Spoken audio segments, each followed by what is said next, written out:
kulanti wanaagsan qiyaarta hawada naga daawanaysa meel walba joogtaan halkan waa TV-ga caalamiga ee Somsad Muqdisho Soomaaliya waxaad ku soo dhawaataan warkii caalamka oo idin kaga imaanaya xarunta TV-ga Somsad ee magaalada Muqdisho qodobada wararka ugu waaweyn waxaa ka mid noqonaya maanta hadii Allah uu dalo uu raali ka noqdo baarlamaanka Jamhuuriyadda Federaalka ee Soomaaliya oo kulan ku yeeshay maanta magaalada Muqdisho ayaa ka dooday sharciga hay'adda maareynta masiibooyinka qaranka Soomaaliyeed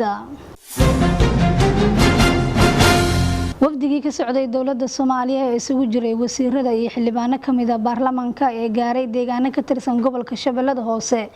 ayaa sheegay in la soo afjaray khilaafkii iyo dagaalkii u dhaxeeyay beelo dhawaan ku dagaalamay meelo badan oo kamid ah gobolka Shabeellada Hoose munaasabad balaaran oo lagu taageerayay ra'iisul wasaaraha Jamhuuriyadda Federaalka ee Soomaaliya oo soo qaban qaabiyay maamulka degmada wadajir ee dawladda Soomaaliya ayaa lagu qabtay xarunta degmada wadajir ee gobolkan Banaadir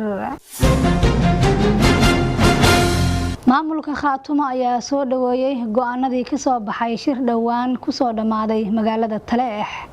intaasi daawadayaal waa qaar kamid ah qodobadii wararka ugu waaweynaa qodobadaas oo dhameystiran iyo kuwa kale goor dhow ayaa daawan doontaan hayeeshee inta aan ka gaarayno ku soo dhawaada qadar xayisiina